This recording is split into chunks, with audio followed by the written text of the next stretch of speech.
Hi guys, it's April, and since I'm going to be starting coloring this coloring book in my live streams, I thought I'd step you through how I choose my colors. So the page I am coloring right now is the Beauty and the Beast Winter Enchantment. I've already put a layer of gouache on it, and I think I want to start with Belle's dress. I've already decided that I'm going to be using Holbeins, and I'm going to be using Polychromos. So these are my coloring swatches. At this point, I have my pages bent so that when I'm trying to find colors, I can put it right up next to the reference image. I'll kind of show you what I'm talking about. If I look here, this is the Holbein colors. If I look here, I really like this Cosmos color for her dress. And we've kind of got some of these light tones in her dress of this rose pink. So I want to pull those out. And Valessi's, of course, going to help. So then I have my rose pink and my Cosmos.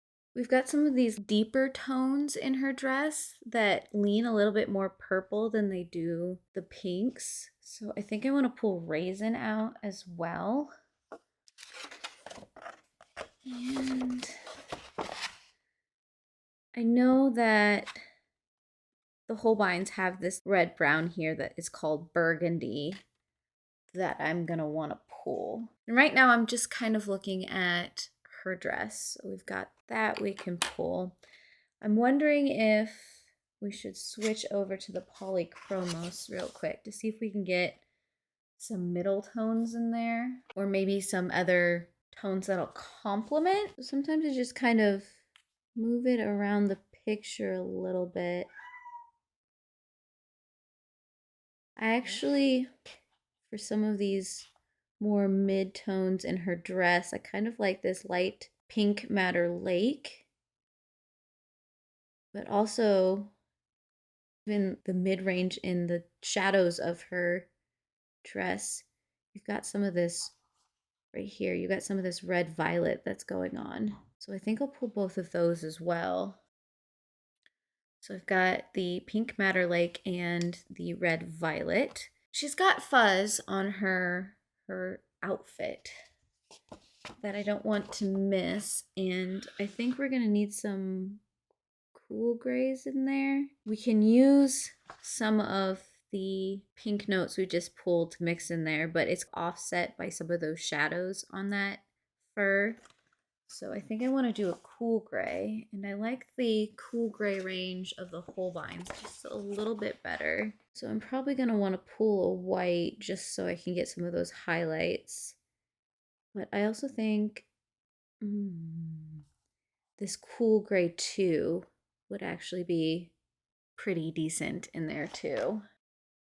Got those. Now she's gonna have blue eyes. You can hardly tell. And they're so small, I don't know if it's gonna be a huge difference what I pull for that. And since I really like the cobalt blue, it's got a darkness and it's got a depth in there that I won't have to think about. I think I'm just gonna automatically pull that for her eyes. So this is the process I go through when I'm trying to select colors. I'm trying to see what kind of undertones and overtones and highlights and midtones and shadows there are in the original image. And I'm trying to create a palette that has all of those. I'll probably have to pull more colors when I'm in the middle of it, but this will be my start. For her skin, Holbein has a decent range, but I prefer the Polychromos. So I'm going to pull the Polychromos. So it's just a matter of pulling things back and forth. Some of those softer areas, I like the light flesh, but some of those shadows and some of those rosier parts, the cinnamon starts to come into play. And for the real warm tones in her skin, that Venetian red is really nice. So I think I'll run with that set. So even holding those in your hand, you can kind of see how nicely that palette lay with itself. And I think because I've already pulled out a white and some of the lighter tones, I'm only going to choose one color for her hair and just lay it down lighter in places where you see some of that highlight and maybe add some white for that highlight. And once again, it's so small, I don't want to overthink it. We're going to go with these darker browns. I think I want to pull the nougat because it's got that range that you can kind of see in her hair. So I'm going to pull the nougat.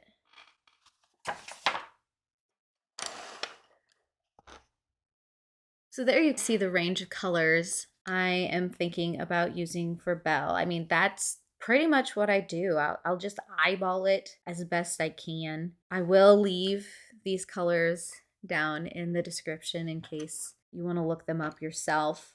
I'll be using these colors to color in my live stream. I'll of course link that as well. In case you want to come join me and maybe color along with me, you now know what colors I'm going to be choosing.